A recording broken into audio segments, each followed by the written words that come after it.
Coming further to sales.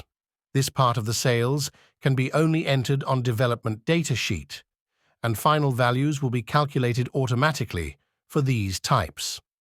Further sales types can be entered here.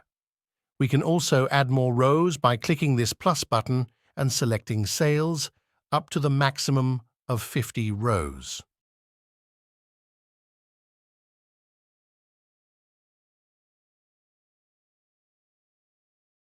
Switching to Development Data Sheet, we have more detailed options to enter input for 3 sales categories: single family, multifamily, and retail and commercial.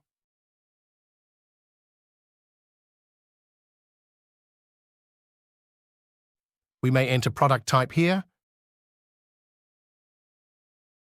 sellable area, number of units, parking per unit,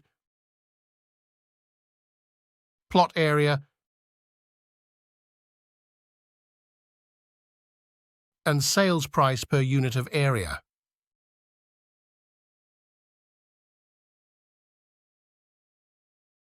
We may enter efficiency and parking size here. The calculated unit price and number of units will appear here. Similarly, we have inputs for multi-family and retail and commercial. The calculated price and units will automatically appear here on the input sheet. Other sales parameters are manually entered here on the input sheet.